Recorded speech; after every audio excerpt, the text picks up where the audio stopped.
북극 LNG 운송, 한국 없이는 절대 불가능. 2025년 3월 어느 날 백악관 집무실에서 한 통의 긴급 보고서가 도널드 트럼프 대통령의 책상 위에 놓였습니다. 보고서 제목은 간결했습니다. 트럼프는 보고서를 펼치자마자 인상을 찌푸렸습니다. 그는 지난 몇 주간 한국산 선박과 철강에 대한 관세 인상을 검토해왔습니다. 중국을 견제하고 미국 제조업을 부활시키겠다는 그의 공약을 실현하기 위한 카드였죠. 하지만 보고서는 예상치 못한 사실을 담고 있었습니다. 북극 항로를 통한 천연가스 운송, 그 핵심에 오직 한국만이 만들 수 있는 배가 있다는 것이었습니다. 구독과 좋아요는 더 좋은 영상을 만드는데 큰 힘이 됩니다. 여러분의 의견을 댓글로 남겨주세요. 트럼프의 참모들은 이미 몇 달 전부터 이 문제를 인지하고 있었습니다. 2024년 11월 대선 승리 직후부터 트럼프 진영은 그린란드 매입 구상을 다시 꺼내 들었습니다. 그린란드에는 히토류와 우라늄, 구리가 묻혀 있고 북극 항로의 전략적 요충지이기 때문입니다. 기후 변화로 북극 얼음이 녹으면서 유럽과 아시아를 잇는 새로운 바닷길이 열리고 있었죠. 수에즈 운하를 거치는 기존 항로보다 거리가 40%나 짧아지는 꿈의 루트였습니다. 하지만 문제가 있었습니다. 북극 바다는 여름에도 두꺼운 얼음이 떠다니고 겨울에는 2m가 넘는 빙판으로 뒤덮입니다. 일반 화물선으로는 접근조차 불가능한 곳이었죠. 특히 액화천 연가스를 운반하려면 영하 163도의 극저온을 견디는 특수 화물창과 동시에 얼음을 깨며 나아갈 수 있는 쇄빙 능력이 필요했습니다. 이 두 가지를 동시에 갖춘 선박을 만드는 건 조선 기술의 정점이었습니다. 2019년 한국의 대우조선해양과 삼성중공업은 세계 최초로 아크7 등급 LNG 쇄빙 운반선 건조에 성공했습니다. 아크7은 영하 50도 환경에서 2.1m 두께의 얼음을 스스로 깨고 시속 5노트로 전진할 수 있는 선박 등급입니다. 러시아 북극 해역의 야말 프로젝트를 위해 개발된 이 배들은 북극의 혹독한 환경에서도 연중 LNG를 실어 나를 수 있었습니다. 쇄빙선의 호위 없이도 자력으로 얼음을 뚫고 나아가는 이 배는 그야말로 기술의 집약체였습니다. 배의 핵심은 역쇄빙 방식이었습니다. 일반 쇄빙선은 뾰족한 선수로 얼음을 깨지만 LNG선은 화물창 보호를 위해 둥근 선수를 가져야 했습니다. 그래서 한국 조선사들은 발상을 전환했습니다. 배 뒤쪽 선미를 쇄빙용으로 설계하고 후진하듯 얼음을 깨며 전진하는 방식이었죠. 선미에는 3개의 아지무스 추진기가 장착되어 360도 회전하며 강력한 추진력을 냅니다. 배 전체에는 극저온과 얼음 충격을 동시에 견디는 특수강이 사용되었고 화물창은 멤브레인 방식으로 영하 163도에서도 가스 누출이 없도록 설계되었습니다. 이 기술은 하루아침에 나온 게 아니었습니다. 한국조선업은 1990년대부터 LNG선 건조를 시작해 2000년대 들어 세계 시장의 70% 이상을 장악했습니다. 수천 척의 LNG선을 만들며 쌓은 노하우는 그 어떤 나라도 따라올 수 없는 수준이었죠. 여기에 북극이라는 극한 환경 변수가 추가되자 한국 조선사들은 10년 이상의 연구 개발 끝에 쇄빙 LNG선이라는 새로운 장르를 개척했습니다. 설계부터 건조, 시운전까지 모든 과정이 밀리미터 단위의 정밀함을 요구했습니다. 중국도 이 시장에 뛰어들려 했습니다. 2020년대 초반 중국 조선소들은 대규모 투자를 단행하며 쇄빙 LNG선 기술 확보에 나섰습니다. 하지만 결과는 참담했습니다. 화물창 절연 기술에서 누출 문제가 발생했고 쇄빙 추진 시스템의 내구성이 검증되지 않았습니다. 북극 해역은 단 한 번의 실수도 용납하지 않는 곳입니다. 영하 40도가 넘는 혹한에서 가스가 누출되거나 추진기가 고장나면 선원들의 생명이 위험해집니다. 발주사들은 검증되지 않은 중국산 배에 수백억 달러짜리 가스를 싣지 않았습니다. 일본은 더 일찍 포기했습니다. 일본 조선업은 한때 세계 1위였지만 2000년대 한국에 추월당한 후 기술 격차가 벌어졌습니다. LNG선 건조 경험이 부족했던 일본 조선소들은 쇄빙 기능까지 요구되자 아예 입찰 자체를 포기했습니다. 유럽의 조선소들도 마찬가지였습니다. 노르웨이와 핀란드에는 쇄빙선 기술이 있었지만 대형 LNG선 건조 경험이 없었고 프랑스와 이탈리아는 그 반대였습니다. 두 기술을 완벽하게 결합한 나라는 오직 대한민국뿐이었습니다. 2024년 말 기준으로 전 세계에서 운항 중인 아크7 등급 쇄빙 LNG선은 총 44척, 건조 중인 선박은 18척이었습니다. 이 중 60척 이상이 한국에서 만들어진 배였습니다. 나머지는 중국이 만들었지만 핵심 부품과 설계 기술은 한국산이었습니다. 한국이 멈추면 북극 LNG 운송이 멈추는 구조였던 겁니다. 바로 이 지점에서 트럼프는 딜레마에 빠졌습니다. 그는 그린란드 확보를 통해 북극 자원을 장악하려 했습니다. 미국 기업들에게 북극 개발권을 주고 중국을 견제하겠다는 전략이었죠. 하지만 아무리 자원을 캐내도 그것을 실어날 배가 없다면 무용지물이었습니다. 그린란드에서 생산될 LNG를 미국 동부나 유럽으로 운송하려면 쇄빙 LNG선이 필수였습니다. 그 배를 만들 수 있는 나라는 한국뿐이었습니다. 트럼프의 무역 참모들은 한국산 선박에 25% 관세를 부과하는 방안을 검토했습니다. 하지만 에너지부와 국방부는 즉각 반대했습니다. 북극 항로는 단순한 무역로가 아니라 안보 자산이었습니다. 러시아와 중국이 북극 개발에 앞서 나가는 상황에서 미국이 북극 물류를 장악하려면 한국의 쇄빙 LNG선이 절실했습니다.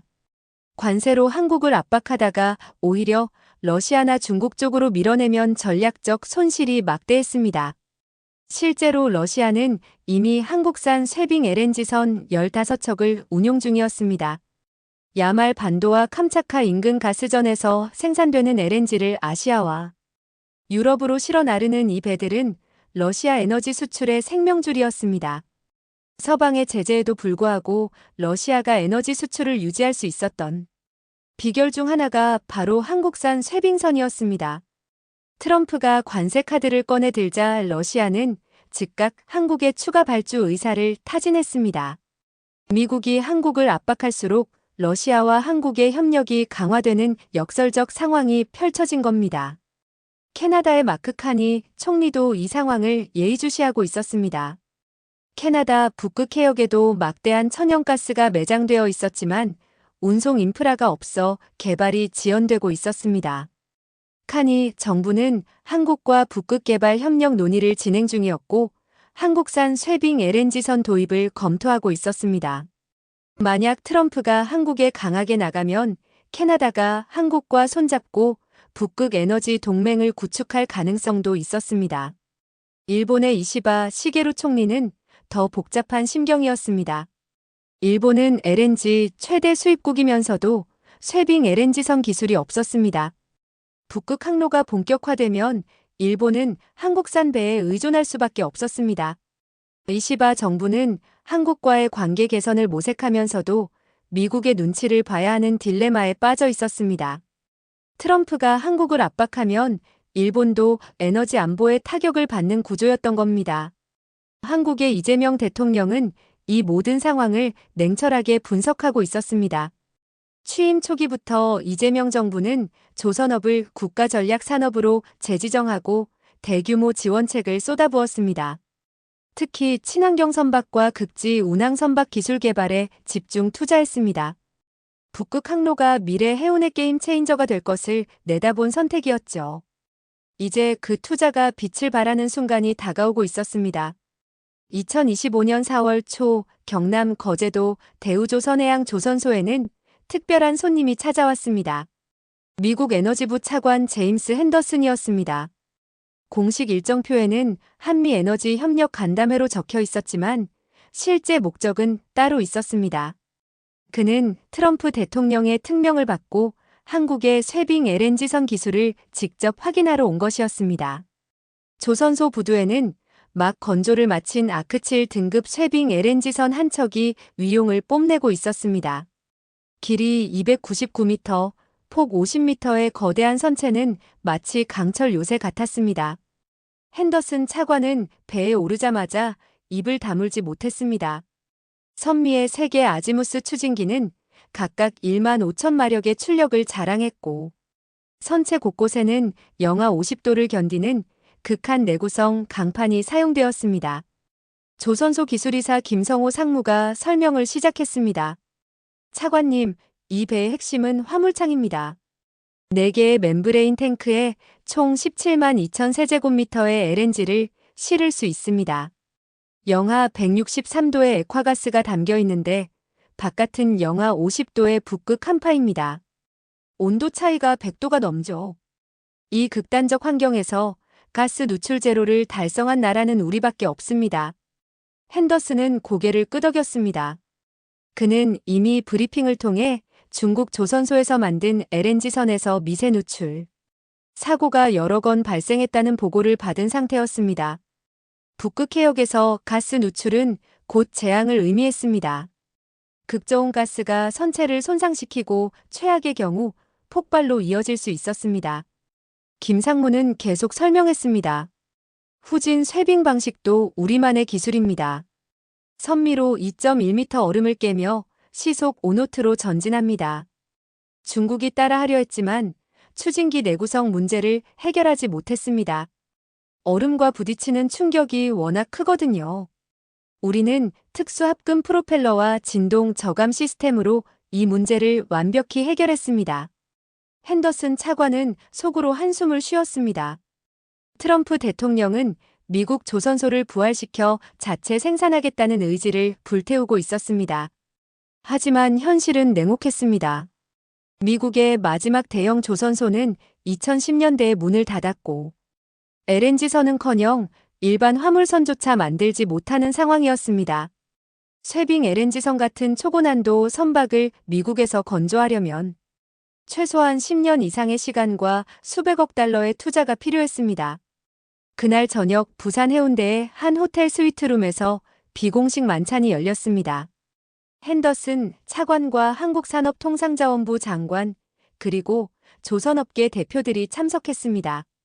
식사가 끝나갈 무렵 핸더슨이 조심스럽게 입을 열었습니다. 장관님, 솔직히 말씀드리겠습니다. 백악관은 한국산 선박에 대한 관세 부과를 검토 중입니다. 하지만 쇄빙 LNG선만큼은 예외로 하자는 의견이 힘을 얻고 있습니다. 북극 프로젝트가 너무 중요하거든요. 한국 장관은 미소를 지으며 답했습니다. 현명한 판단이십니다. 우리는 미국과의 협력을 원합니다. 북극 개발은 혼자 할 수 있는 일이 아니니까요. 다만 상호 존중이 전제되어야겠죠. 바로 그때였습니다.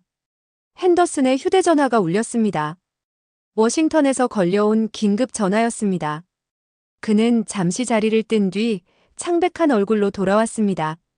러시아가 한국에 쇄빙 LNG선 20척을 추가 발주했다는 소식입니다. 계약 규모가 80억 달러라고 하네요.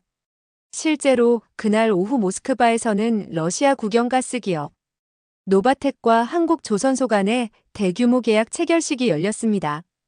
서방의 제재로 유럽 조선소를 이용할 수 없게 된 러시아는 한국을 선택했습니다. 북극가스전 개발을 가속화하려면 더 많은 쇄빙선이 필요했고 한국만이 그 수요를 충족시킬 수 있었습니다. 이 소식은 백악관에 충격을 주었습니다. 트럼프가 한국을 압박할수록 러시아가 이득을 보는 구도였습니다. 중국도 가만히 있지 않았습니다.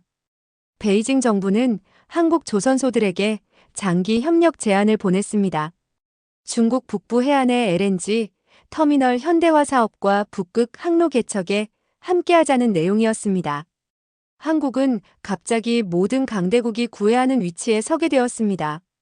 기술이 외교력이 되는 순간이었습니다. 이재명 대통령은 청와대 수석회의에서 이렇게 말했습니다. 우리는 어느 한쪽에 올인하지 않습니다. 미국, 러시아, 캐나다, 유럽 모두와 협력합니다. 단, 우리 기술의 가치를 제대로 인정받는 조건에서만 협력합니다. 같은 시각 일본 도쿄에서는 이시바 총리가 곤혹스러운 표정으로 보고를 받고 있었습니다. 일본은 연간 7천만 톤의 LNG를 수입하는 세계 최대 소비국이었습니다. 북극 항로가 활성화되면 운송비가 30% 이상 절감될 수 있었습니다. 하지만 그 혜택을 누리려면 한국산 쇠빙선이 필수였습니다. 일본 경제산업성 관료가 보고했습니다.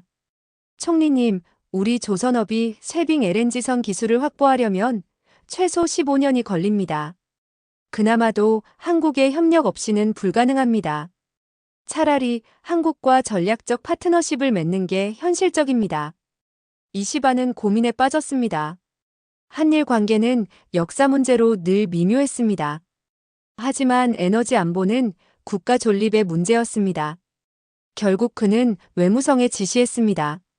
한국과 북극 에너지 협력 협정을 논의하라. 조용히 그리고 신속하게. 캐나다도 움직이기 시작했습니다. 마크 카니 총리는 취임 직후부터 북극 개발을 국정 최우선 과제로 삼았습니다.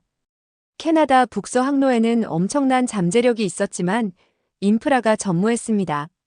카니 정부는 한국의 파격적인 제안을 준비하고 있었습니다. 북극 항만 건설부터 쇠빙선 공동 개발, LNG, 터미널 운영까지 포괄하는 메가 프로젝트였습니다. 캐나다 천연자원부 장관은 오타와에서 기자들에게 이렇게 말했습니다. 한국은 세계 최고의 조선 기술을 가진 나라입니다. 캐나다의 자원과 한국의 기술이 만나면 북극 시대의 새로운 역사를 쓸 수 있습니다. 유럽도 예외는 아니었습니다. 노르웨이와 핀란드는 쇠빙 기술은 있었지만 대형 LNG선 건조 경험이 부족했습니다. 프랑스 토탈에너지와 이탈리아 ENI 같은 에너지 메이저들은 북극 프로젝트 추진을 위해 한국 조선소들과 장기 계약을 맺기 시작했습니다. 2025년 5월 부산에서 열린 국제회사기구 특별 세션에는 30개국 대표단이 모였습니다. 주제는 북극 항로의 안전과 환경 기준이었습니다. 하지만 회의장 복도에서는 다른 이야기들이 오갔습니다. 각국 대표들은 한국 조선사 관계자들을 붙잡고 쇠빙선 발주 상담을 요청했습니다. 한 유럽 외교관은 이렇게 말했습니다. 10년 전만 해도 조선업은 단순 제조업으로 여겨졌습니다. 하지만 지금은 다릅니다. 기후변화와 에너지 전환 시대에 한국의 쇠빙 LNG선은 전략 자산입니다. 이 배를 가진 나라가 북극의 미래를 좌우합니다. 실제로 숫자가 이를 증명했습니다. 2025년 기준 전 세계 쇠빙 LNG선 발주 잔량은 95척이었고 그중 89척이 한국 조선소에서 건조될 예정이었습니다. 중국은 6척을 수주했지만 핵심 부품의 70%를 한국에서 수입해야 했습니다.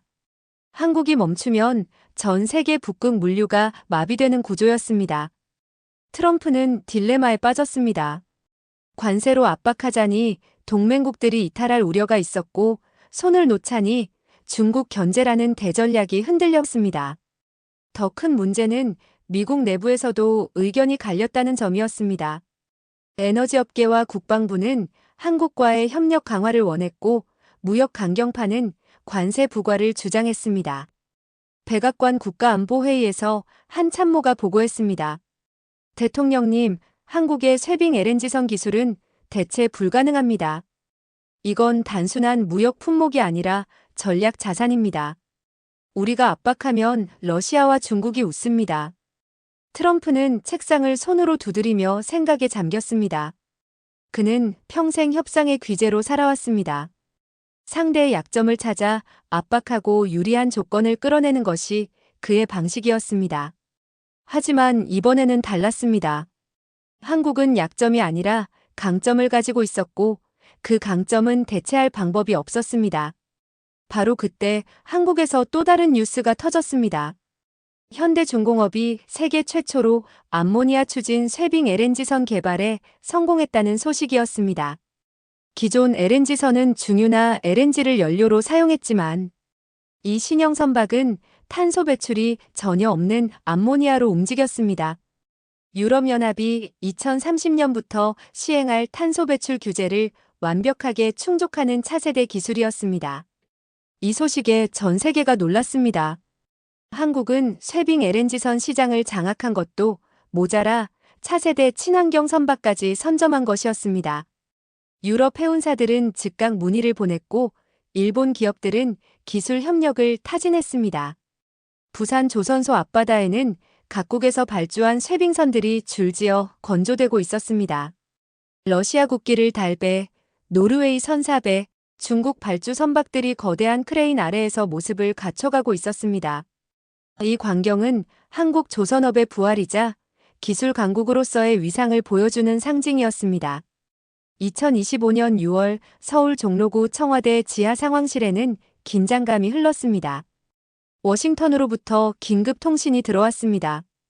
트럼프 대통령이 이재명 대통령과의 직접 통화를 요청한 것이었습니다. 양국 외교팀은 이미 몇 주째 수면 아래에서 조율을 해왔지만 정상 간 대화는 처음이었습니다. 오후 3시 암호화된 영상통화가 연결되었습니다. 트럼프의 얼굴이 화면에 나타났습니다. 그는 평소와 달리 진지한 표정이었습니다. 이 대통령, 솔직하게 이야기합시다. 나는 미국 제조업을 되살리려고 합니다. 하지만 당신네 쇠빙선은 인정할 수밖에 없더군요. 우리가 손잡을 방법이 있겠습니까? 이재명 대통령은 침착하게 답했습니다. 트럼프 대통령, 우리는 경쟁자가 아니라 파트너가 되어야 합니다. 한국은 배를 만들고 미국은 북극 자원을 개발합니다.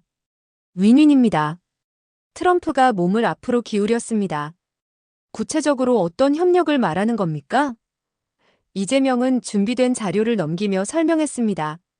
그린란드 LNG 프로젝트에 한국 조선소가 쇠빙선을 공급하고 한국 해운사들이 운송을 맡습니다. 그 대신 미국은 LNG 장기 구매 계약을 체결하고 알래스카 북극 항만 건설에 한국 기업 참여를 보장합니다. 관세는 쇠빙 LNG선에 한해 면제하고요. 트럼프는 잠시 생각하더니 말했습니다. 나쁘지 않은 제안이군요. 하지만 의회를 설득해야 합니다. 시간을 주십시오. 통화는 30분 만에 끝났지만 두 정상 모두 만족스러운 표정이었습니다. 바로 다음 날 뉴욕타임스에 특종 기사가 실렸습니다. 한미 북극 협력 협정 추진, 쇠빙 LNG선이 핵심이라는 제목이었습니다. 기사는 익명의 백악관 소식통을 인용해 트럼프 행정부가 한국산 쇠빙선을 전략 자산으로 분류하고 관세 예외를 검토 중이라고 보도했습니다. 이 보도가 나가자 월스트리트가 들썩였습니다. 미국 에너지 기업 주가가 일제히 상승했고 한국 조선주도 급등했습니다. 투자자들은 북극 개발이 본격화될 것으로 전망했습니다. 실제로 엑슨모빌과 쉐브론은 그린란드 LNG 프로젝트에 총 200억 달러 투자를 발표했습니다. 프로젝트가 성공하려면 최소 30척의 쇠빙 LNG선이 필요했고 그 발주는 한국으로 향할 것이 확실했습니다. 러시아는 이 소식에 재빨리 반응했습니다. 모스크바는 한국에 더욱 파격적인 제안을 보냈습니다.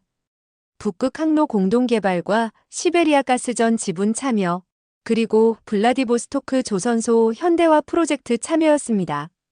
러시아는 서방 제재로 고립되었지만 북극 자원만큼은 포기할 수 없었습니다. 한국의 기술이 절실했던 겁니다. 중국도 가만히 있지 않았습니다. 베이징은 한중해양협력특별위원회를 신설하고 부총리급 인사를 위원장으로 임명했습니다. 중국은 자체 쇠빙 LNG선 기술 개발에 실패한 후 전략을 수정했습니다. 한국 기술을 도입하고 장기 협력 관계를 구축하는 쪽으로 방향을 틀었던 겁니다. 중국 국영조선사는 한국 조선소와 합작법인 설립을 제안했고 기술 이전 대가로 막대한 금액을 제시했습니다. 캐나다의 움직임은 가장 구체적이었습니다. 마크 카니 총리는 직접 서울을 방문했습니다. 6월 중순 용산 대통령실에서 열린 한케 정상회담은 3시간 넘게 이어졌습니다. 카니 총리는 북극 프로젝트 청사진을 펼쳐놓았습니다. 이 대통령, 캐나다 북서 항로는 아직 미개척지입니다. 하지만 잠재력은 엄청납니다. 우리는 자원이 있고 한국은 기술이 있습니다. 함께하면 북극의 절반을 장악할 수 있습니다. 카니의 눈빛은 진지했습니다.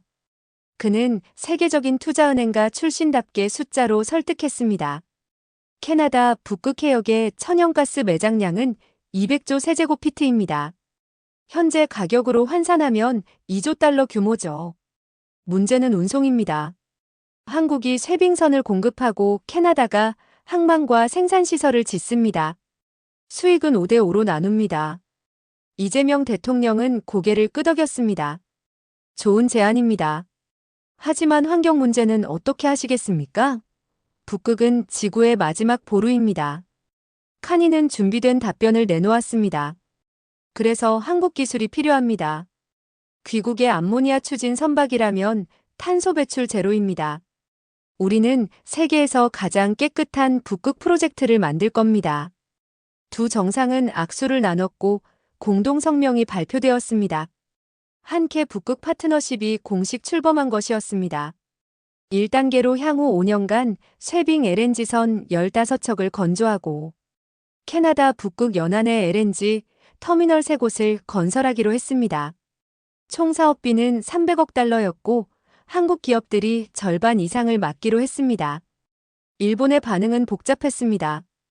이시바 총리는 내심 부러웠습니다. 일본도 북극 개발에 참여하고 싶었지만 한국 없이는 불가능했습니다. 결국 이시바 정부는 자존심을 접고 한국에 손을 내밀었습니다.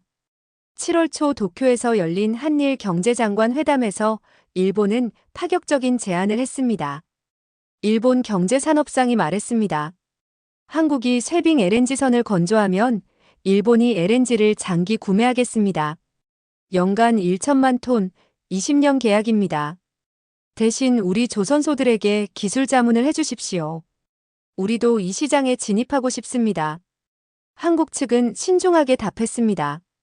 기술 협력은 가능합니다. 하지만 핵심 기술 이전은 어렵습니다. 대신 부품 공급망에 일본 기업들을 참여시키겠습니다. 일본은 이 정도면 충분하다고 판단했습니다. 완전히 소외되는 것보다는 나았으니까요. 유럽연합도 움직였습니다. 브뤼셀 본부는 한이유 해양협력 특별 세션을 소집했습니다. 노르웨이, 핀란드, 프랑스, 독일이 참여했고 의제는 명확했습니다. 북극 항로 공동개발과 친환경 선박 기술 협력이었습니다. 유럽은 2030 탄소 중립 목표를 세웠지만 LNG 없이는 달성이 불가능했습니다. 북극 LNG를 깨끗하게 운송할 방법이 필요했고 그 해답이 한국의 암모니아 추진 쇠빙선이었습니다. 독일 경제장관이 제안했습니다.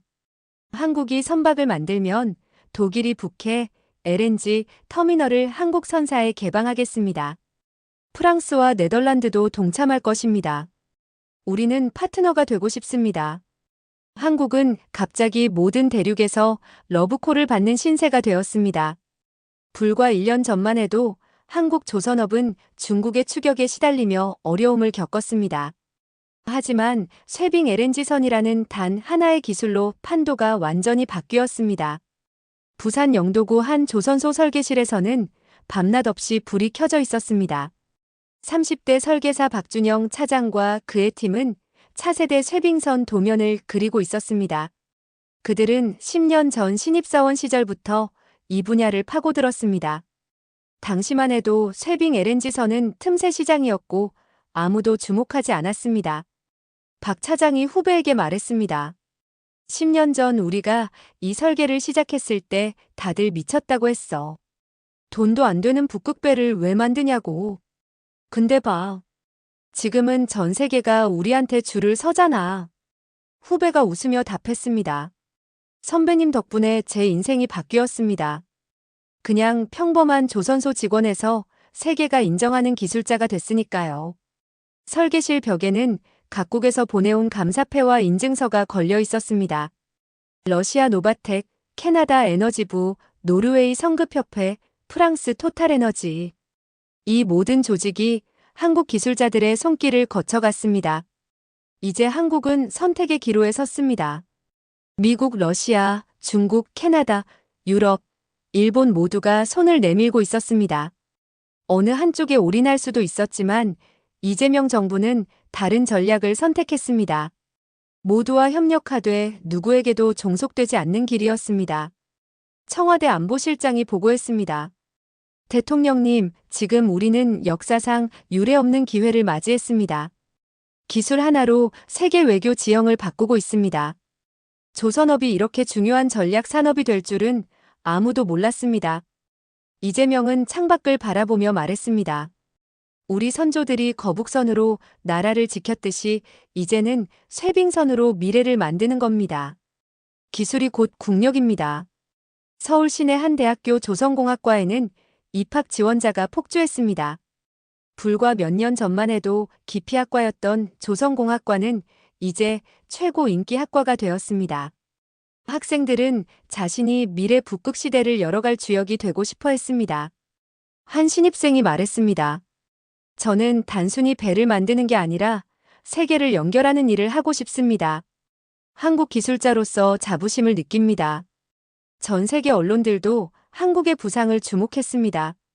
영국 파이낸셜 타임스는 한국, 북극 시대의 게이트키퍼로 부상이라는 특집 기사를 실었고, 독일 슈피겔은 쇠빙선 외교, 한국이 쓰는 새로운 역사라는 제목으로 심층 분석을 내보냈습니다.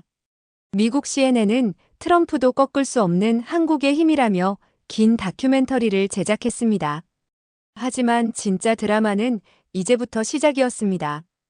2025년 7월 말 워싱턴 DC의 한 비공개 회의실에서 긴급 회의가 열렸습니다.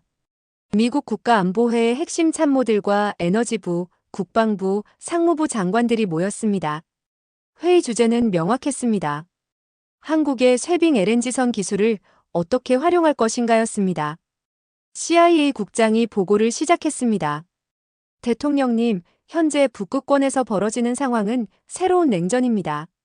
러시아는 북극 항로를 군사화하고 있고 중국은 자신들을 준북극 국가라 부르며 개입을 강화하고 있습니다. 문제는 우리가 이 경쟁에서 뒤처지고 있다는 겁니다. 국방부 장관이 말을 이었습니다. 우리 해군에는 쇠빙 능력이 있는 군함이 단 한 척도 없습니다. 해안경비대의 쇠빙선은 노후화되어 제대로 작동하지 않습니다. 반면 러시아는 원자력 쇠빙선을 포함해 40척 이상을 보유하고 있습니다. 트럼프가 책상을 탁 쳤습니다. 그래서 해결책이 뭡니까? 에너지부 장관이 조심스럽게 답했습니다. 한국과의 전략적 동맹을 강화해야 합니다. 그들의 쇠빙선 기술은 민수용이지만 군용으로도 전환 가능합니다. 한국을 우리 편으로 확실히 만들어야 합니다. 상무부 장관이 반대 의견을 냈습니다.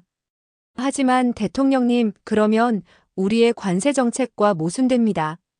한국에 양보하는 모양새가 되면 중국이나 다른 나라들도 같은 걸 요구할 겁니다. 트럼프는 고민에 빠졌습니다. 그는 강경한 무역 정책으로 당선되었고 지지자들은 그의 일관성을 기대했습니다. 바로 그때 국무부 차관이 새로운 정보를 전했습니다. 방금 들어온 소식인데 중국이 한국에 100억 달러 규모의 조선기술 협력 패키지를 제안했다고 합니다. 한국조선소와 합작법인을 만들어 쇠빙선 기술을 공동 개발하자는 내용입니다. 회의실이 술렁였습니다.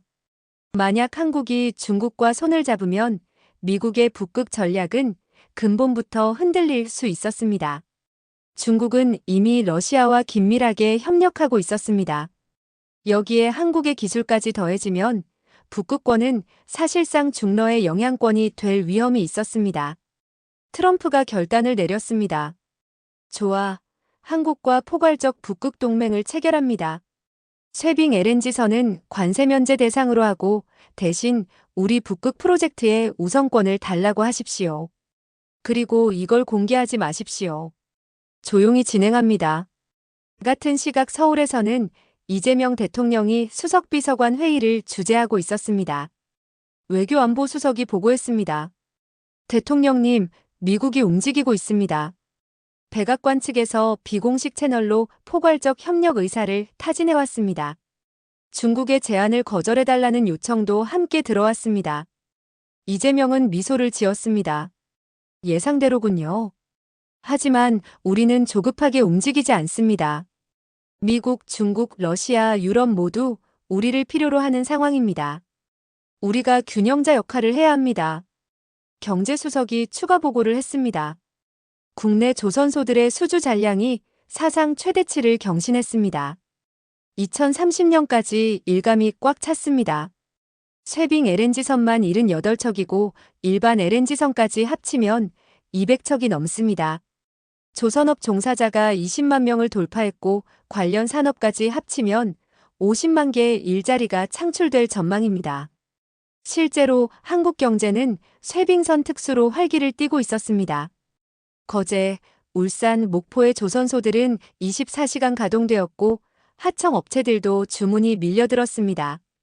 특수강제를 만드는 포스코는 생산 라인을 증설했고 조선기자재 업체들은 수출이 급증했습니다. 경남 거제도의 한 용접工김철수 씨는 이렇게 말했습니다. 저는 30년 경력 용접工입니다. IMF 때도 버텼고 2010년대 조선업 불황도 견뎠습니다.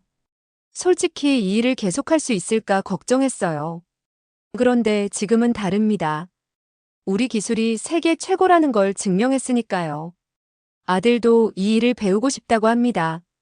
자랑스럽습니다. 부산 영도구의 한 소재 부품업체 대표 이영미 씨도 비슷한 이야기를 했습니다. 우리 회사는 쇠빙선에 들어가는 특수 볼트와 너트를 만듭니다. 영하 50도에서도 깨지지 않는 제품이죠. 3년 전만 해도 직원이 15명이었는데 지금은 80명입니다. 해외에서 주문이 쏟아져 들어옵니다. 하지만 모든 게 순탄한 건 아니었습니다. 8월 초 예상치 못한 복병이 나타났습니다. 환경단체들이 북극 개발 반대 캠페인을 시작한 것이었습니다. 그린피스를 비롯한 국제환경단체들은 북극 생태계 파괴를 우려하며 쇠빙 LNG선 건조 중단을 요구했습니다. 그린피스 활동가들은 부산항 앞바다에서 시위를 벌였습니다. 북극은 인류의 마지막 보루입니다. 경제 논리로 북극을 파괴해서는 안 됩니다. 이들의 주장은 일리가 있었습니다. 북극 해빙이 녹으면서 생태계가 위협받고 있었고 선박 운항이 증가하면 오염도 늘어날 수밖에 없었습니다. 이재명 정부는 신속하게 대응했습니다. 환경부 장관이 직접 나서서 설명했습니다. 우리는 세계에서 가장 친환경적인 북극 개발을 추진하고 있습니다. 암모니아 추진 선박은 탄소 배출이 전혀 없습니다. 기존 화석 연료 선박보다 환경 영향이 90% 이상 적습니다. 한국 조선사들은 한 발 더 나아갔습니다. 현대중공업은 북극 해양생태계 보호재단을 설립하고 매년 수익의 1%를 기부하기로 했습니다. 삼성중공업은 북극곰 서식지 보호 프로젝트에 참여했고 한화오션은 해양쓰레기 수거 선박을 무상으로 건조해주기로 약속했습니다. 환경 논란이 일자 각국 정부도 대응책을 내놓았습니다. 캐나다의 마크 카니 총리는 북극 개발 수익의 10%를 원주민 공동체와 환경 보호에 사용하겠다고 선언했습니다. 노르웨이는 북극 항로 통과 선박에 대한 환경 기준을 강화했고 한국의 암모니아 추진 선박만이 이 기준을 충족할 수 있었습니다. 이런 노력 덕분에 환경단체들의 반대 여론은 점차 잦아들었습니다. 오히려 일부 환경단체는 한국의 친환경 기술을 높이 평가하기 시작했습니다. 세계자연기금 WWF는 한국의 암모니아 추진 기술이 북극 환경보호의 새로운 기준이 될 수 있다는 보고서를 발표했습니다. 8월 중순 뜻밖의 소식이 들려왔습니다. 사우디아라비아가 한국에 접촉해온 것이었습니다. 산유국인 사우디가 왜 LNG선에 관심을 가질까 싶었지만 이유는 명확했습니다. 사우디는 탈석유 시대를 대비해 천연가스와 수소 사업을 확대하고 있었고 북극 항로를 통한 유럽 수출을 구상하고 있었습니다. 사우디 에너지부 고위 관계자가 서울을 방문했습니다. 그는 비공개 회담에서 이렇게 말했습니다. 사우디는 세계 최대 수소 생산국이 될 것입니다. 그 수소를 유럽으로 운송하려면 북극 항로가 필수입니다. 한국과 전략적 파트너십을 맺고 싶습니다.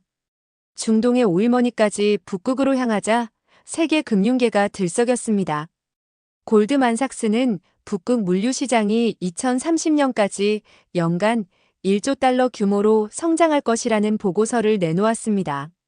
JP모간은 한국 조선주에 대한 투자 등급을 상향 조정했고 블랙록은 한국 조선업 전용 펀드를 조성했습니다. 서울 여의도 증권가는 북극 특수로 들끓었습니다. 조선주는 연일 상한가를 기록했고 관련 기자재 업체들도 동반 상승했습니다. 한 증권사 애널리스트는 이렇게 분석했습니다. 한국 조선업의 부활은 단순한 경기 회복이 아닙니다. 산업 구조 자체가 바뀌고 있습니다. 과거에는 가격 경쟁이었다면 이제는 기술 독점입니다. 실제로 한국 조선사들의 영업이익률은 15%를 넘어섰습니다. 2010년대 중국과의 가격 경쟁으로 3%대까지 떨어졌던 것에 비하면 놀라운 반등이었습니다. 쇠빙 LNG선 한 척당 평균 3억 달러에 판매되었고 순이익은 4천만 달러가 넘었습니다. 부산 해운대 한 고급 레스토랑에서는 조선업계 CEO들의 모임이 열렸습니다. 그들은 조용히 와인잔을 부딪히며 말했습니다. 10년 전 우리가 쇠빙선 연구개발에 투자했을 때 이사회에서 반대가 심했습니다. 돈 안 되는 사업이라고 했죠. 하지만 끝까지 밀어붙였고 이제 결실을 맺었습니다. 한 CEO가 덧붙였습니다. 기술은 하루아침에 만들어지지 않습니다. 30년 동안 쌓은 LNG선 기술, 15년간 연구한 쇠빙 기술, 이 모든 게 합쳐져서 지금의 우리가 있는 겁니다. 중국이 돈을 아무리 쏟아부어도 따라올 수 없는 이유입니다. 대학 연구실에서도 변화가 일어났습니다. 서울대 조선공학과 연구실에서는 차세대 쇠빙 기술 개발이 한창이었습니다. 김태현 교수팀은 3m급 얼음을 돌파할 수 있는 초대형 쇠빙선 설계를 진행하고 있었습니다. 그는 학생들에게 말했습니다. 여러분이 만들 배는 단순한 운송수단이 아닙니다. 미래 에너지 시대를 여는 열쇠입니다. 북극 항로는 21세기 실크로드입니다. 그 길을 여는 사람들이 바로 여러분입니다. 학생들의 눈빛은 열정으로 빛났습니다. 그들은 자신이 역사의 한 페이지를 쓰고 있다는 것을 알았습니다. 한국이 조선 강국을 넘어 해양 강국으로 도약하는 순간을 만들어가고 있었습니다. 하지만 진짜 시험대는 이제부터였습니다. 세계가 한국을 주목하는 만큼 경쟁자들의 견제도 거세질 것이었습니다. 중국은 막대한 자금을 투입해 기술 격차를 줄이려 할 것이고 유럽과 일본도 제도전을 포기하지 않을 것이었습니다. 더 중요한 건 한국이 이 기회를 어떻게 활용할 것인가였습니다. 단순히 배를 파는 것에 그칠 것인가? 아니면 북극 시대의 새로운 질서를 만드는 리더가 될 것인가? 그 선택의 순간이 다가오고 있었습니다. 2025년 9월 북극해 바렌츠해 한가운데에서 역사적인 순간이 펼쳐졌습니다. 한국에서 건조된 최신형 아크7 쇠빙 LNG선 코리아 파이오니어호가 2.5m 두께의 얼음을 가르며 당당히 전진하고 있었습니다. 이 배에는 특별한 손님들이 타고 있었습니다. 미국, 캐나다, 노르웨이, 일본에서 온 에너지 장관들과 해운 전문가들이었습니다. 선장 박민수 선장은 30년 경력의 베테랑이었습니다. 그는 브리지에서 침착하게 명령을 내렸습니다. 선미 추진기 출력 80%, 속도 5노트 유지. 거대한 선체가 얼음을 부수는 소리가 선체 전체에 울렸습니다. 마치 천둥 소리 같았지만 배는 흔들림 없이 안정적으로 전진했습니다. 캐나다 에너지 장관이 감탄하며 말했습니다. 놀랍습니다. 쇠빙선의 호위 없이 이렇게 두꺼운 얼음을 뚫고 나가다니. 박 선장이 미소를 지으며 설명했습니다. 이 배의 추진 시스템은 360도 회전이 가능합니다. 얼음의 약한 부분을 찾아서 정밀하게 공략할 수 있죠. 단순히 힘으로만 밀어붙이는 게 아닙니다. 화물창 견학이 이어졌습니다. 영하 163도로 유지되는 4개의 거대한 탱크에는 17만 세제곱미터의 LNG가 담겨 있었습니다. 노르웨이 전문가가 온도계를 확인하며 고개를 끄덕였습니다. 완벽합니다. 외부는 영하 40도인데 내부는 정확히 영하 163도를 유지하고 있네요. 단열 기술이 경이롭습니다. 미국 에너지 장관이 조심스럽게 물었습니다. 이 기술을 미국과 공유할 의향이 있습니까? 배에 동승한 한국산업부 차관이 외교적으로 답했습니다. 협력은 언제나 환영합니다. 하지만 핵심 기술은 수십 년간 축적된 노하우의 결정체입니다. 단순 이전은 어렵고 공동 개발 방식을 고려할 수 있습니다. 시연 항해는 5일간 계속되었습니다. 그 사이 배는 스발바르 제도를 지나 북극점 인근까지 올라갔습니다. 9월의 북극은 해빙 시즌이었지만 여전히 곳곳에 두꺼운 얼음이 떠다녔습니다. 하지만 코리아 파이오니어호는 어떤 얼음도 두려워하지 않았습니다. 다섯째 날 저녁 선상 만찬이 열렸습니다. 각국 대표들은 샴페인을 들고 건배했습니다. 캐나다 장관이 먼저 말했습니다. 이번 시연으로 확신했습니다. 우리 북극 프로젝트는 한국의 기술 없이는 불가능합니다. 캐나다는 한국을 최우선 파트너로 선정하겠습니다. 일본 대표도 입을 열었습니다. 일본은 솔직히 인정합니다. 조선 기술에서 한국이 한 수 위입니다. 우리는 배우는 자세로 협력하고 싶습니다. 이시바 정부가 보낸 특사의 말이었습니다. 과거 일본이 세계 조선업을 지배했던 시절을 생각하면 격세지감이었습니다. 미국 대표는 더 직설적이었습니다. 트럼프 대통령께서 말씀하셨습니다. 한국은 미국의 핵심 파트너라고. 쇠빙 LNG선에 대한 관세는 영구 면제하고 그린란드 프로젝트에 우선권을 드리겠습니다. 바로 그 순간 서울에서는 중요한 회의가 진행되고 있었습니다. 청와대 본관대회의실에 국내 주요 조선사 CEO들이 모였습니다. 이재명 대통령이 직접 주재하는 조선산업전략회의였습니다. 이재명이 입을 열었습니다. 여러분, 우리는 지금 일생일대의 기회를 맞이했습니다. 하지만 기회는 위기와 함께 옵니다. 중국이 5년 안에 우리를 따라잡겠다고 공언했습니다. 우리가 계속 앞서가려면 무엇이 필요합니까? 현대중공업 사장이 답했습니다. 대통령님, 우리는 이미 차세대 기술 개발에 들어갔습니다. 수소 추진 쇠빙선, 자율운항 시스템, AI 기반 빙상 예측 기술입니다. 다만 연구개발비가 막대합니다. 정부의 지원이 필요합니다. 삼성중공업 사장이 이어서 말했습니다. 기술도 중요하지만 인재가 더 중요합니다. 우리 업계는 지금 숙련 기술자 부족에 시달리고 있습니다. 젊은 인재들이 이 분야로 오도록 해야 합니다. 이재명은 즉각 지시했습니다. 좋습니다. 조선 R&D 예산을 2배로 늘리겠습니다. 그리고 조선 마이스터고와 전문대학을 확충하겠습니다. 숙련 기술자에게는 특별 수당을 지급하고 해외 유출을 막겠습니다. 회의가 끝난 후 이재명은 경제수석과 단둘이 남았습니다. 경제수석이 조심스럽게 말했습니다. 대통령님, 중국의 움직임이 심상치 않습니다. 그들은 한국 기술자들을 스카우트하기 위해 연봉을 3배로 제시하고 있습니다. 벌써 20명 이상이 중국으로 넘어갔습니다. 이재명의 표정이 굳어졌습니다. 기술 유출 방지법을 강화하십시오. 핵심 기술자들에 대한 보안 등급을 올리고 부당한 스카우트는 법적으로 대응하겠습니다. 하지만 강압만으로는 안 됩니다. 우리가 더 좋은 환경을 만들어야 합니다. 실제로 중국의 공세는 거셌습니다. 중국 정부는 조선 산업 육성에 10년간 1천억 달러를 투입하겠다고 발표했습니다. 한국의 10배가 넘는 금액이었습니다. 중국 조선소들은 최신 설비를 도입하고 전 세계에서 전문가를 끌어모았습니다. 하지만 중국에게는 결정적인 약점이 있었습니다. 경험이었습니다. 아무리 돈을 쏟아부어도 30년간 쌓인 노하우는 하루아침에 따라올 수 없었습니다. 한국 기술자들이 설계한 도면을 중국이 그대로 따라 만들어도 미묘한 차이가 발생했습니다. 용접 각도 1도, 강제 두께 1mm 차이가 북극 환경에서는 치명적 결함으로 이어졌습니다. 2025년 9월 말 중국 조선소에서 건조한 쇠빙 LNG선이 시운전 중 문제를 일으켰습니다.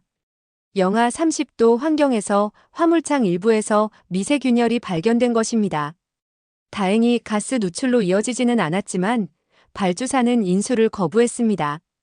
이 소식이 알려지자 중국산 쇠빙선에 대한 신뢰가 크게 떨어졌습니다. 중국 언론들은 반발했지만 숫자는 거짓말을 하지 않았습니다.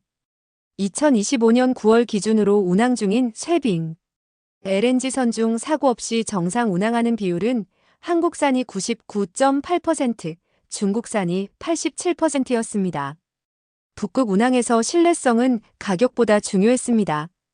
유럽의 한 해운사 CEO가 인터뷰에서 이렇게 말했습니다. 중국산이 30% 저렴합니다.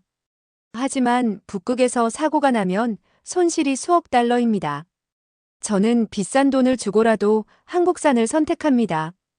안전이 최우선이니까요. 10월 초 부산에서 세계 조선해양산업 박람회가 열렸습니다. 60개국에서 5만 명이 넘는 참관객이 몰려들었습니다. 박람회의 하이라이트는 단연 쇠빙 LNG선 기술관이었습니다. 한국 조선사들은 최신 기술을 총동원한 전시를 펼쳤습니다. 가상현실 부스에서는 북극 항해를 직접 체험할 수 있었습니다. 관람객들은 VR 헤드셋을 쓰고 선장이 되어 얼음바다를 항해했습니다. 한 유럽 바이어가 체험을 마친 후 감탄했습니다. 놀랍습니다. 마치 실제로 북극에 있는 것 같았습니다. 이 기술력이라면 10년은 앞서 있겠네요. 전시장 한편에서는 특별 세미나가 열렸습니다. 주제는 북극 시대의 해양 질서와 한국의 역할이었습니다. 서울대 국제대학원 김정훈 교수가 발표했습니다. 북극은 21세기의 새로운 프론티어입니다. 과거 대항해 시대의 해양 기술을 가진 나라가 세계를 지배했듯이 북극 시대에는 쇠빙 기술을 가진 나라가 주도권을 줄 것입니다. 한국은 그 기술을 가진 몇 안 되는 나라입니다. 청중석에서 질문이 나왔습니다. 하지만 한국은 북극권 국가가 아니지 않습니까? 김 교수가 답했습니다. 맞습니다. 하지만 북극 개발은 북극권 국가만으로는 불가능합니다. 기술, 자본, 인력이 필요합니다.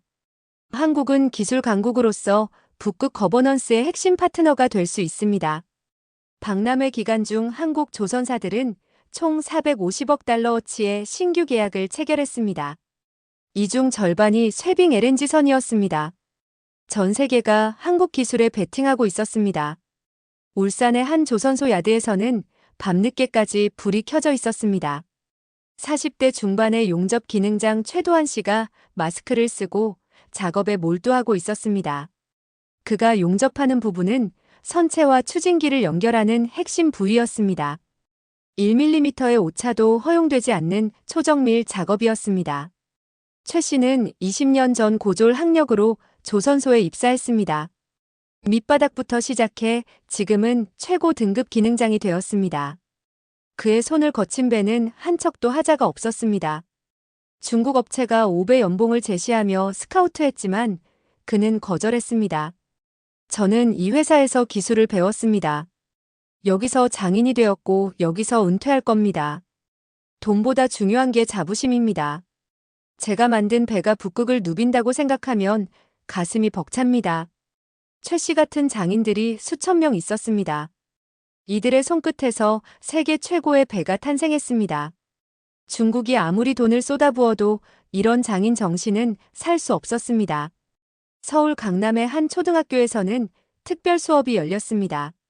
조선 기술자가 방문해 아이들에게 쇠빙선 이야기를 들려주는 시간이었습니다. 한 아이가 손을 들고 물었습니다. 아저씨, 저도 크면 그런 배를 만들 수 있나요? 기술자가 환하게 웃으며 답했습니다. 물론이지. 너희들이 자라서 더 대단한 배를 만들 거야. 화성에 가는 배도 만들 수 있을 거야. 아이들의 눈이 반짝였습니다. 그들은 자신의 미래를 꿈꾸고 있었습니다. 북극의 차가운 바다에서 한국의 배가 얼음을 가르며 나아가고 있었습니다.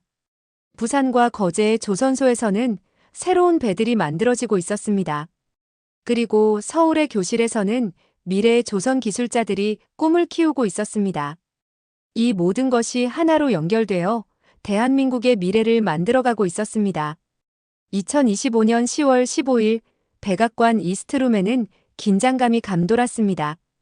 트럼프 대통령이 주요 동맹국 정상들을 초청한 북극 정상회의가 열리는 날이었습니다. 캐나다의 마크 카니 총리, 일본의 이시바 시게루 총리, 노르웨이 총리, 그리고 한국의 이재명 대통령이 참석했습니다. 전 세계 언론이 이 회의를 주목했습니다. 트럼프가 회의를 시작했습니다. 신사숙녀 여러분, 오늘 우리는 역사적 합의를 이룰 것입니다. 북극 자유항로 협정입니다. 러시아와 중국이 북극을 독점하는 것을 막고 자유롭고 안전한 항로를 만들겠습니다. 이재명 대통령이 침착하게 응대했습니다. 좋은 구상입니다. 하지만 항로를 열려면 쇄빙선이 필수입니다. 한국은 기술 파트너로서 이 프로젝트에 참여할 준비가 되어 있습니다. 단 조건이 있습니다. 회의장이 숨을 죽였습니다. 이재명이 계속 말했습니다. 첫째, 한국산 쇄빙 LNG선과 관련 기자재에 대한 모든 관세를 철폐하십시오. 둘째, 북극 프로젝트 수익의 15%를 한국에 보장하십시오. 셋째, 북극 항로 운영 거버넌스에 한국을 연구이사국으로 포함시키십시오. 트럼프의 얼굴이 굳었습니다. 그는 평생 협상에서 먼저 양보한 적이 없었습니다. 하지만 이번은 달랐습니다. 참모들이 이미 브리핑했습니다. 한국 없이는 북극 프로젝트가 불가능하다고. 트럼프는 잠시 생각하더니 입을 열었습니다. 이 대통령, 당신은 강단 있는 협상가군요. 좋습니다. 관세는 철폐하겠습니다. 하지만 수익 배분은 10%입니다. 그리고 거버넌스 참여는 인정하되 거부권은 미국이 갖습니다. 이재명은 미소를 지었습니다. 13%로 합시다. 그리고 거부권은 중대안보사안에 한해서만 인정합니다. 이 정도면 공정합니다. 카니 총리가 끼어들었습니다. 저도 한마디 하겠습니다. 캐나다는 한국을 전폭 지지합니다. 한국 기술이 없다면 우리 북극 자원도 쓸모가 없습니다. 이시바 총리도 고개를 끄덕였습니다. 일본도 동의합니다. 한국은 이 프로젝트의 핵심 파트너입니다. 트럼프는 주변을 둘러봤습니다. 모든 정상이 한국 편이었습니다. 그는 마지못해 고개를 끄덕였습니다. 좋아, 13%로 합의합니다. 하지만 한국은 향후 10년간 우리 프로젝트에 쇄빙선 신척을 우선 공급해야 합니다. 이재명이 손을 내밀었습니다. 성사되었습니다.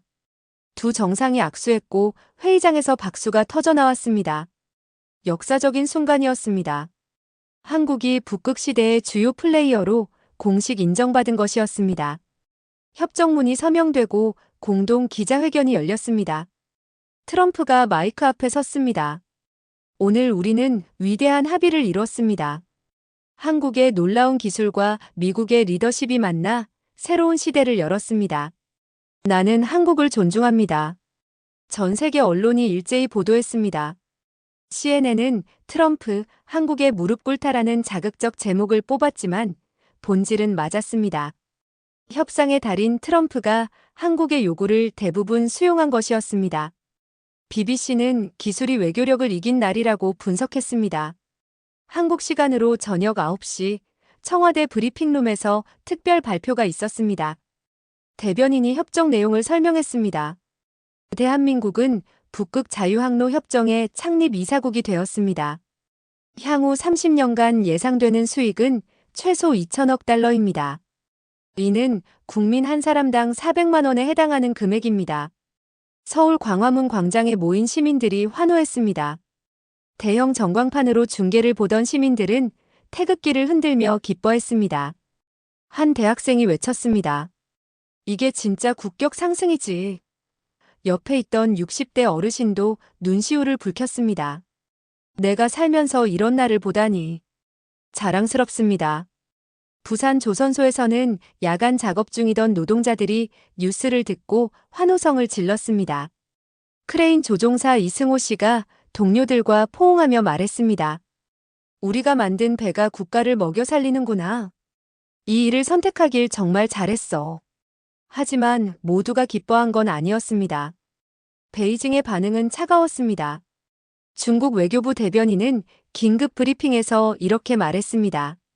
북극은 인류 공동의 자산입니다. 특정 국가들의 배타적 협정은 국제 질서에 반합니다. 하지만 중국의 항의는 공허했습니다. 중국은 쇠빙 기술에서 한국을 따라잡지 못했고 북극권 국가들의 신뢰도 얻지 못했습니다. 중국이 할 수 있는 건 러시아와의 협력을 강화하는 것뿐이었습니다. 모스크바의 반응은 복잡했습니다. 러시아는 이미 한국산 쇠빙선을 대량으로 운용하고 있었습니다. 서방의 협정에 반대하면서도 한국과의 관계는 유지해야 하는 딜레마에 빠졌습니다. 결국 러시아는 공식 성명을 내지 않았습니다. 10월 20일 뜻밖의 소식이 들려왔습니다.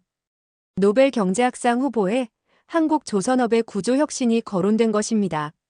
스웨덴 왕립과학원 관계자는 한국이 기술 혁신으로 산업 구조를 바꾸고 국가 경쟁력을 재정의한 사례는 경제학적으로 중요한 연구 가치가 있다고 말했습니다. 서울대 경제학과 교수진은 긴급 세미나를 열었습니다. 한 교수가 발표했습니다. 한국 조선업의 부활은 단순한 기술 승리가 아닙니다. 정부의 장기 지원, 기업의 R&D 투자, 숙련 노동자의 장인 정신, 그리고 국민의 인내가 만들어낸 결과입니다. 이건 경제학 교과서에 실릴 만한 사례입니다. 월스트리트도 들썩였습니다. 한국 조선주는 일주일 만에 40% 급등했습니다. 외국인 투자자들이 몰려들었고 한국 ETF도 사상 최고가를 기록했습니다. 골드만삭스는 한국 조선업의 목표가를 2배로 상향했습니다. 부산증권가의 한자산운용사 펀드 매니저 김지훈 씨는 흥분을 감추지 못했습니다. 3년 전 조선주에 투자했을 때 주변에서 미쳤다고 했습니다. 사양산업에 왜 돈을 넣냐고. 하지만 저는 믿었습니다. 한국 기술을 믿었고 지금 그 믿음이 보상받고 있습니다. 경남 거제도의 한 초등학교에서는 특별한 수업이 진행되었습니다. 교장 선생님이 전교생을 강당에 모았습니다. 여러분, 여러분의 아버지와 어머니가 만든 배가 세계를 움직이고 있습니다. 여러분은 자랑스러워해도 됩니다. 아이들의 눈이 반짝였습니다. 그동안 조선소 노동자의 자녀라는 게 자랑스럽지만은 않았습니다. 힘들고 위험한 일이라고 배웠고 친구들도 그렇게 생각했습니다. 하지만 이제는 달랐습니다. 아버지의 일이 세계에서 인정받고 있었습니다. 한 아이가 장문 시간에 이렇게 썼습니다. 우리 아빠는 영웅입니다. 북극의 얼음을 깨는 배를 만듭니다. 아빠 손에서 나온 배가 세계를 연결합니다. 저도 크면 아빠처럼 배를 만들고 싶습니다. 서울 용산 대통령실에서는 경축 만찬이 열렸습니다. 이재명 대통령이 조선업계 대표들과 기술자들을 초청했습니다. 만찬장에는 대기업 CEO뿐 아니라 현장 기능장들도 참석했습니다. 40년 경력의 배관 기능장 할아버지부터 20대 젊은 설계사까지 한자리에 모였습니다. 이재명이 건배사를 했습니다. 여러분이 만든 배가 대한민국을 세계 중심에 세웠습니다. 대통령인 제가 여러분께 감사드립니다. 여러분은 진정한 애국자입니다. 현장 기능장 할아버지의 눈에서 눈물이 흘렀습니다. 평생 용접봉을 들고 일했지만 대통령을 만날 거라곤 상상도 못했습니다. 그는 떨리는 목소리로 말했습니다. 대통령님, 저는 그냥 제 일을 했을 뿐입니다. 하지만 제 일이 나라를 위한 일이었다니 영광입니다. 만찬이 끝난 후 이재명은 발코니에 나와 서울 야경을 바라봤습니다. 경제수석이 다가와 말했습니다. 대통령님, 우리가 해냈습니다. 기술로 외교를 이겼습니다. 이재명이 답했습니다. 아니요, 우리 국민이 해냈습니다. 30년 동안 묵묵히 기술을 갈고 닦은 기술자들, 어려울 때도 포기하지 않은 기업인들, 그들이 진짜 영웅입니다. 그날 밤 전국의 조선소에는 불이 환하게 켜졌습니다. 거제, 울산, 목포, 군산의 야드에서 새로운 배들이 만들어지고 있었습니다. 용접 불꽃이 어둠을 밝혔고 크레인이 거대한 블록을 들어 올렸습니다. 그 광경은 마치 대한민국의 미래를 건설하는 것 같았습니다. 부산 앞바다에는 막 진수식을 마친 쇠빙 LNG선이 떠 있었습니다. 배 이름은 대한개척호였습니다. 이 배는 캐나다 북극 프로젝트에 투입될 예정이었습니다. 뱃머리에는 태극 문양이 새겨져 있었고 선미에는 자랑스럽게 메이드 인 코리아라고 적혀 있었습니다. 서울 시내 대형 서점에는 쇠빙선이 바꾼 세계라는 책이 베스트셀러 1위에 올랐습니다. 저자는 30년 경력의 조선 기자였습니다. 책 서문에는 이렇게 적혀 있었습니다. 대한민국은 자원도 없고 땅도 작은 나라입니다. 하지만 우리에게는 기술이 있고 끈기가 있습니다. 쇠빙선은 단순한 배가 아닙니다.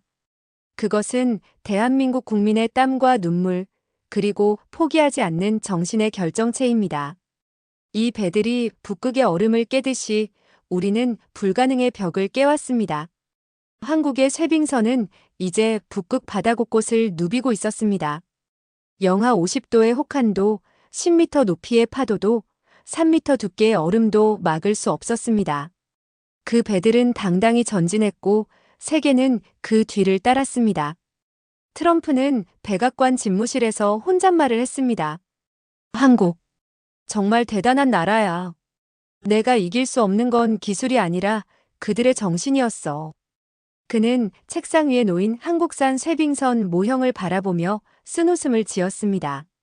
협상의 귀재도 기술 앞에서는 고개를 숙일 수밖에 없었습니다. 세계가 한국을 우러러보는 순간이었습니다. 2025년 10월 말 북극해 한가운데에서 전례 없는 광경이 펼쳐졌습니다. 한국, 미국, 캐나다, 노르웨이, 일본의 국기를 단 선박 20척이 대열을 이루며 북극 항로를 항해하고 있었습니다. 그 선두에는 한국의 최신형 쇠빙 LNG선 통일호가 당당히 자리했습니다. 이것은 북극 자유항로 협정 체결 이후 첫 번째 공동 항해였습니다. 통일호 선장실에서 박민수 선장은 위성통신으로 각국 선박들과 교신하고 있었습니다. 미국 선박 선장이 말했습니다. 코리아 리더, 당신들의 항법 시스템은 정말 놀랍습니다. 얼음 분포를 실시간으로 예측하다니. 박 선장이 답했습니다. 우리 AI 시스템은 위성 데이터와 10년간의 운항 경험을 학습했습니다. 앞으로 더 발전할 겁니다. 실제로 한국 조선소들은 단순히 배만 만드는 게 아니었습니다. 빅데이터, AI, IoT를 결합한 스마트십 기술을 개발했습니다. 배에 장착된 수백 개의 센서가 얼음 두께, 수온, 기상 조건을 실시간으로 분석했습니다. 이 데이터는 부산해양관제센터로 전송되어 최적 항로를 계산했습니다. 부산 해운대에 위치한 한국 북극항로 관제센터는 24시간 가동되었습니다. 거대한 스크린에는 북극해 전역의 선박 위치가 실시간으로 표시되었습니다. 30대 관제사 이수진 씨가 모니터를 주시하며 말했습니다. 3번 항로의 유빙 밀집도가 높아지고 있습니다. 통일호에 우회 경로를 전송합니다. 몇 초 후 통일호는 경로를 수정했습니다. 위험구역을 피해 안전한 항로로 진입했습니다. 뒤따르던 각국 선박들도 같은 경로를 따랐습니다. 한국이 만든 시스템이 북극 항해의 표준이 되는 순간이었습니다. 서울 여의도 국회에서는 특별 청문회가 열렸습니다. 주제는 북극시대 대한민국의 전략이었습니다. 산업통상자원부 장관이 보고했습니다. 북극항로 협정 체결 이후 3주간 우리가 얻은 경제 효과는 즉각적이었습니다. 신규 수주 600억 달러, 일자리 창출 3만 개, 관련 산업 매출 증가 45%입니다. 야당 의원이 질문했습니다. 하지만 중국과 러시아의 반발이 우려됩니다. 외교적 리스크는 없습니까? 장관이 자신 있게 답했습니다. 러시아는 이미 우리 쇠빙선 20척을 운용 중입니다. 중국도 우리 기술 없이는 북극 진출이 불가능합니다. 기술 우위가 외교 리스크를 상쇄합니다. 실제로 러시아의 태도는 미묘했습니다. 모스크바는 서방의 북극 협정을 비판했지만 한국과의 개별 협력은 계속 강화했습니다. 11월 초 러시아 국영가스 기업 노바텍은 한국에 추가로 15척의 쇠빙선을 발주했습니다. 계약 규모는 60억 달러였습니다. 러시아 에너지부 차관이 비공개 회담에서 한국 측에 말했습니다. 우리는 정치와 비즈니스를 분리합니다. 서방 협정은 우리 입장과 다르지만 한국 기술은 필요합니다. 실용주의입니다. 한국은 이런 줄타기 외교를 능숙하게 수행했습니다. 어느 한쪽에 치우치지 않으면서도 모두와 협력하는 전략이었습니다. 중국은 더 직접적으로 움직였습니다. 11월 중순 베이징에서 한중 경제장관 회담이 열렸습니다. 중국 상무부 장관이 제안했습니다. 한국이 기술을 제공하면 중국이 자금을 댑니다. 합작으로 제3국에 쇠빙선을 수출합시다. 시장을 나눠 갖는 겁니다. 한국 측은 신중하게 답했습니다. 기술 협력은 가능하지만 핵심 기술 이전은 어렵습니다. 대신 중국 조선소에 부품을 공급하고 기술 자문을 제공할 수 있습니다. 중국은 이 정도라도 받아들이기로 했습니다.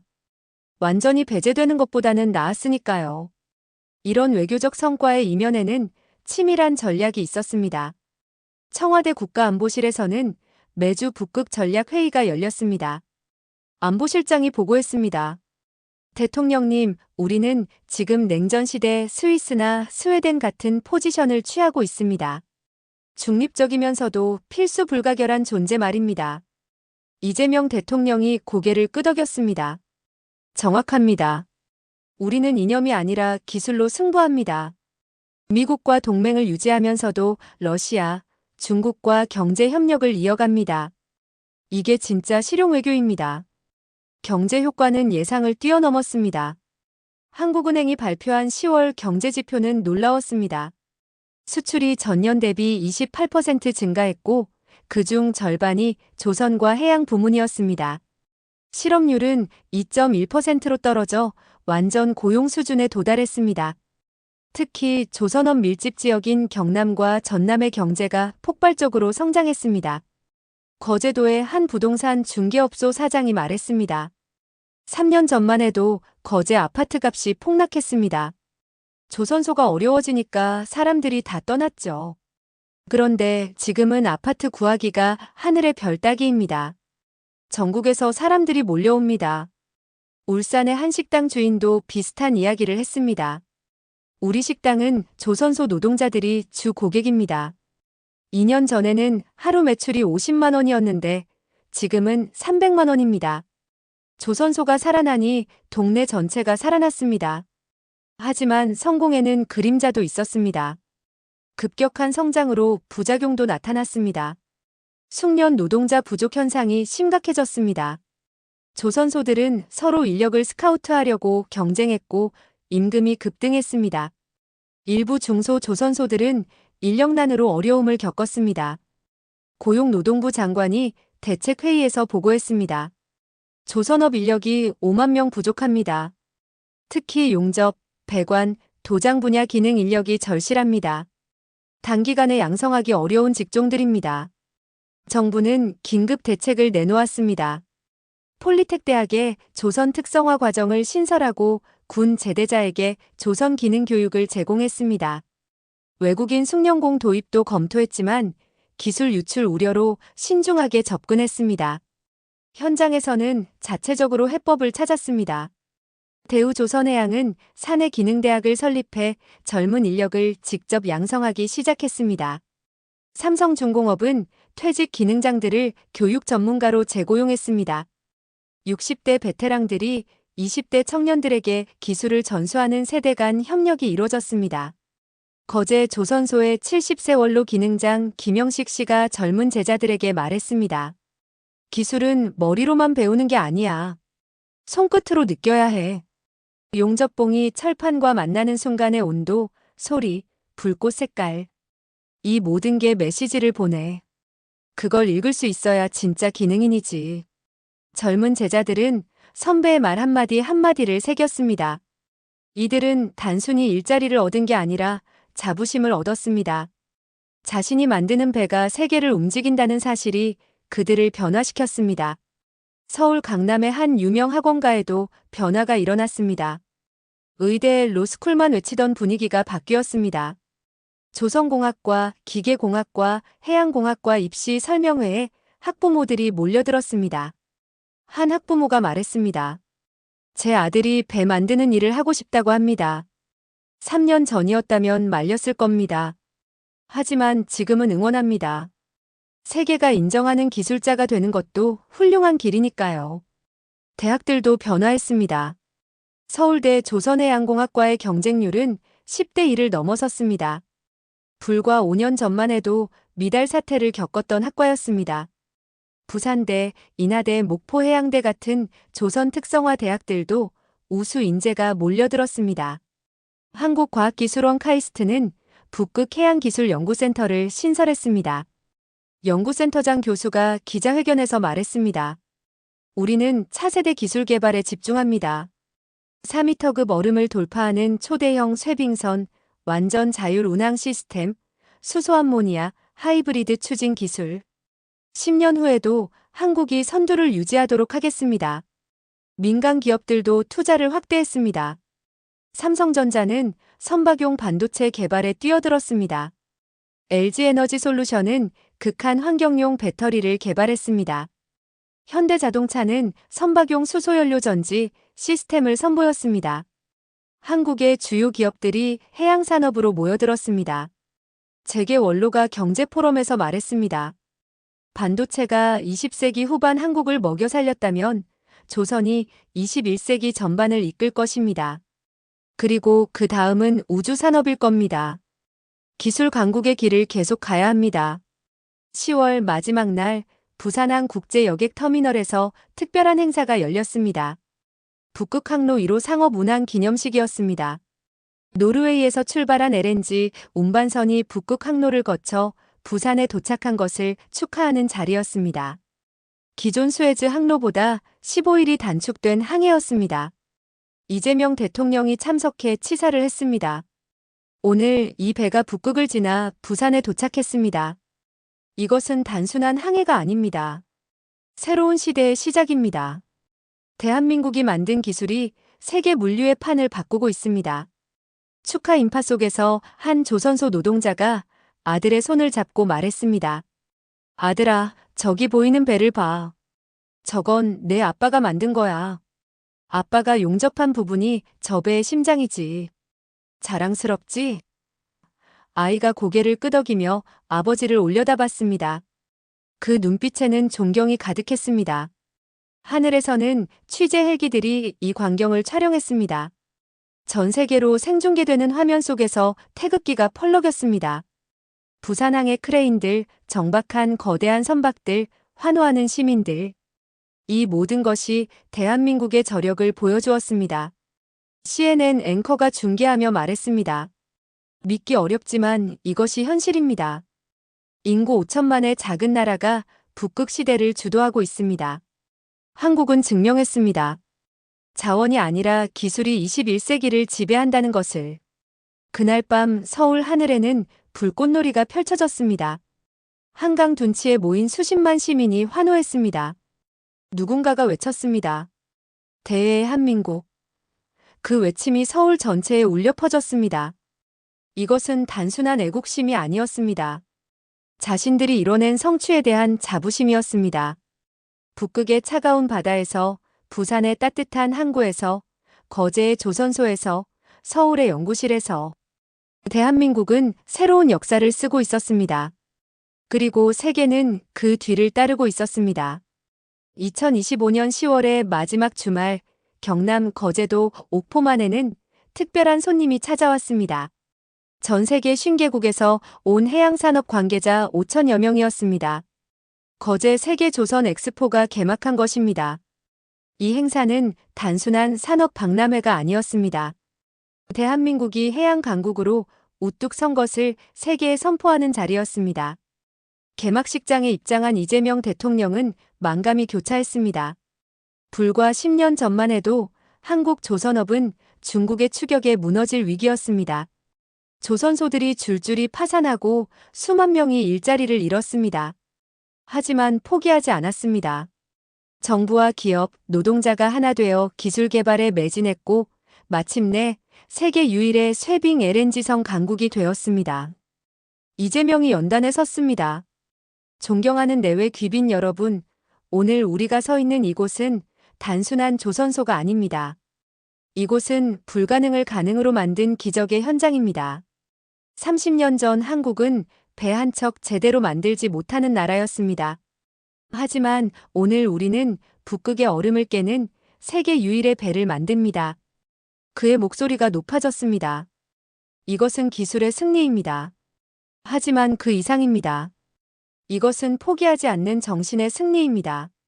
IMF 외환위기도 글로벌 금융위기도 중국의 추격도 우리를 꺾지 못했습니다. 왜냐하면 우리에게는 기술이 있었고 그 기술을 만든 사람들의 땀이 있었기 때문입니다. 개막식 후 엑스포장을 둘러본 각국 인사들은 감탄을 금치 못했습니다. 현대중공업 전시관에는 차세대 수소 추진 쇄빙선 모형이 전시되었습니다. 삼성중공업은 완전 자율 운항 시스템을 시연했습니다. 하나오션은 4m급 얼음을 돌파하는 초대형 쇄빙선 설계도를 공개했습니다. 독일의 한 조선 기술자가 동료에게 속삭였습니다. 우리가 20년 뒤처졌어. 아니, 어쩌면 영원히 따라잡을 수 없을지도 몰라. 옆에 있던 프랑스 엔지니어가 고개를 끄덕였습니다. 한국은 단순히 배를 만드는 게 아니야. 미래를 만들고 있어. 엑스포 기간 중 놀라운 발표가 이어졌습니다. 현대중공업은 사우디아라비아와 100억 달러 규모의 수소 운반선 계약을 체결했습니다. 삼성중공업은 호주와 LNG 프로젝트 협정을 맺었습니다. 하나오션은 브라질 국영 석유회사로부터 대규모 발주를 받았습니다. 3일간의 엑스포에서 체결된 계약 규모는 총 350억 달러였습니다. 더 놀라운 것은 기술 협력 요청이었습니다. 20개국이 한국에 조선기술교육센터 설립을 요청했습니다. 베트남, 인도네시아, 필리핀 같은 동남아 국가들은 한국식 조선교육 시스템을 도입하고 싶어 했습니다. 심지어 조선업의 원조인 영국도 한국의 자문을 요청했습니다. 영국 조선협회 회장이 한국산업부 장관에게 말했습니다. 영국은 과거 7대양을 지배했습니다. 하지만 우리는 교만했고 기술 투자를 게을리했습니다. 그 결과가 지금의 몰락입니다. 한국에서 배우고 싶습니다. 어떻게 위기를 기회로 바꿨는지 말입니다. 한국 장관은 겸손하게 답했습니다. 우리도 많은 시행착오를 겪었습니다. 중요한 건 포기하지 않는 것이었습니다. 기술은 하루아침에 만들어지지 않습니다. 30년을 투자했고 이제 결실을 맺고 있습니다. 엑스포 마지막 날 특별 세미나가 열렸습니다. 주제는 2050 해양 미래였습니다. 세계적인 미래학자들과 해양 전문가들이 참석했습니다. MIT 해양공학과 교수가 발표했습니다. 2050년 세계 물류의 40%가 북극 항로를 이용할 것입니다. 기후변화로 북극 해빙이 가속화되고 있기 때문입니다. 그리고 그 항로를 지배하는 국가가 21세기 후반을 주도할 것입니다. 현재 그 위치에 있는 나라는 대한민국입니다. 청중석에서 박수가 터져나왔습니다. 교수가 계속 말했습니다. 한국의 성공 요인은 3가지입니다. 첫째, 장기적 기술 투자. 둘째, 정부와 민간의 협력. 셋째, 숙련 노동자 존중. 이 3가지가 기적을 만들었습니다. 세미나가 끝난 후 부산 해운대의 한 고급 호텔에서는 비공식 만찬이 열렸습니다. 세계 주요 해운사 CEO들과 한국 조선사 대표들이 모였습니다. 덴마크 머스크 CEO가 건배를 제의했습니다. 한국의 성공을 축하합니다. 당신들은 증명했습니다. 작은 나라도 기술로 세계를 바꿀 수 있다는 것을. 머스크는 향후 10년간 한국산 선박만을 구매할 것입니다. 일본 NYK라인 회장도 말을 이었습니다. 일본은 솔직히 인정합니다. 조선 기술에서 한국이 세계 최고입니다. 만찬이 무르익을 무렵 한 프랑스 선주가 조용히 물었습니다. 한국의 다음 목표는 무엇입니까? 현대중공업 회장이 미소를 지으며 답했습니다. 우주입니다. 우리는 이미 우주선 개발을 시작했습니다. 바다를 정복했으니 이제 우주를 향할 때입니다. 실제로 한국항공우주연구원은 조선사들과 협력해 우주 프로젝트를 진행하고 있었습니다. 극한 환경을 견디는 선박 기술은 우주선 개발에도 적용될 수 있었습니다. 영하 163도에서 작동하는 LNG 탱크 기술은 우주 연료 탱크 개발의 기반이 되었습니다. 서울대학로의 한 소극장에서는 특별한 연극이 공연되고 있었습니다. 제목은 쇠빙선, 기적의 항해였습니다. 한국 조선업의 부활을 다룬 다큐멘터리 연극이었습니다. 객석은 매일 만석이었고 관객들은 눈물을 흘리며 감동했습니다. 한 관객이 공연 후 소감을 남겼습니다. 저는 평범한 회사원입니다. 조선업과는 관계없는 삶을 살았죠. 하지만 이 연극을 보고 깨달았습니다.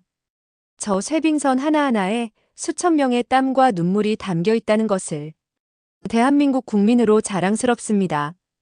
거제도의 한 초등학교에서는 졸업생 진로조사 결과가 발표되었습니다.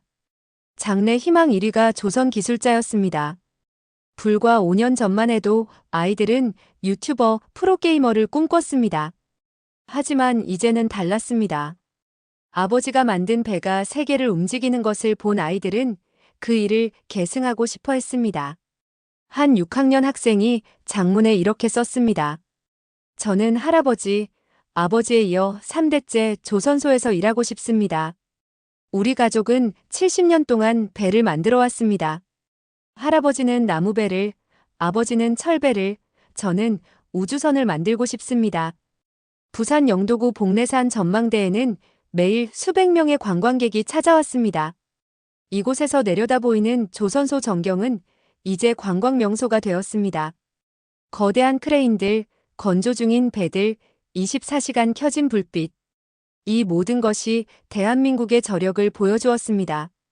한 일본인 관광객이 사진을 찍으며 감탄했습니다.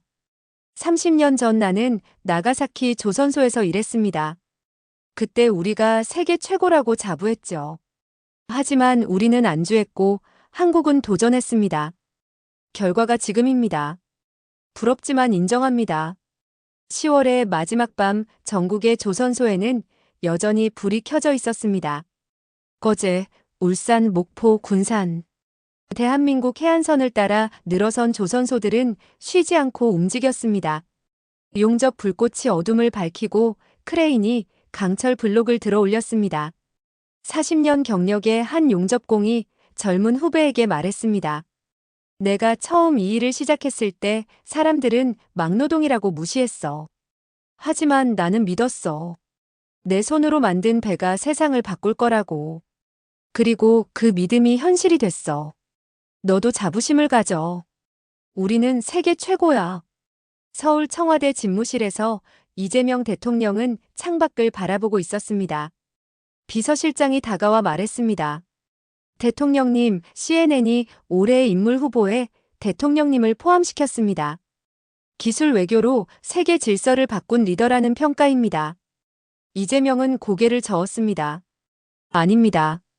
진짜 주인공은 조선소에서 밤을 새우는 노동자들입니다. 연구실에서 설계도를 그리는 기술자들입니다. 그들이 대한민국의 진짜 영웅입니다.